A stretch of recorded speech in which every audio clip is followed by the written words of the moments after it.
এই ভিডিওতে আমি আপনাদেরকে শিখিয়ে দেব যে কিভাবে আপনারা ব্যাকগ্রাউন্ড রিমুভ করবেন। অনেক সময় ভিডিও রেকর্ডিং করার সময় বাইরের নয়েজ অনেক আসে, তার জন্য ভিডিও কোয়ালিটিটা এমনকি সাউন্ড কোয়ালিটিটা ভালো আসে না।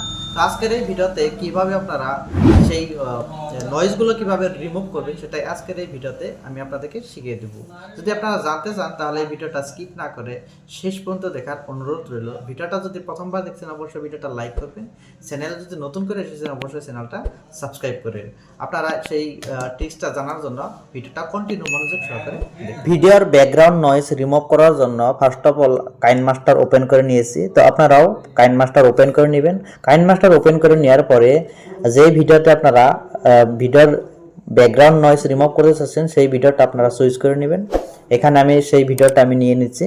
তো এই ভিডিওতে দেখতে পাচ্ছেন এই ভিডিওটা অনেক ব্যাকগ্রাউন্ড নয়েজ এসেছে। এই ভিডিওটার ব্যাকগ্রাউন্ড নয়েজ রিমুভ করে আপনাদেরকে শিখিয়ে দেব। তো তার জন্য আপনাকে এই ভিডিওর লেয়ারে আপনার টাচ করতে হবে। এখানে দেখতে পাচ্ছেন আমি টাচ করে দিয়েছি। টাচ করে দেওয়ার পরে ডান পাশে আপনারা অনেকগুলো অপশন দেখতে পাচ্ছেন। এখানে দেখতে পাচ্ছেন অনেকগুলো অপশন দেখতে পাচ্ছেন। এখান থেকে তলে আসার পরে একটি অপশন দেখতে পাচ্ছেন। এখানে দেখতে পাচ্ছেন নয়েজ রিমুভার।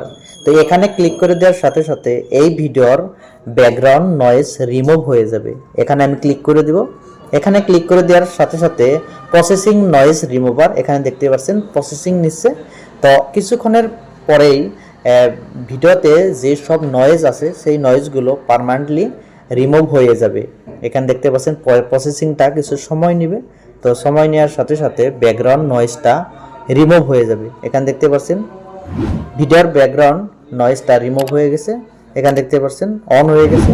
তো ঠিক এইভাবে আপনারা যে কোনো ভিডিওতে আপনারা ভিডিওর নয়েজগুলো রিমুভ করতে পারবেন। তারপর এখান থেকে আপনারা এক্সপোর্ট করতে পারবেন। এখান দেখতে পাচ্ছেন সেভ অ্যাজ ভিডিও। তো এখান থেকে আপনারা এক্সপোর্ট করে নিতে পারবেন। তো ভিডিওটা যদি ইনফরমেটিভ হয়ে থাকে ভিডিওটা লাইক করে দিবেন।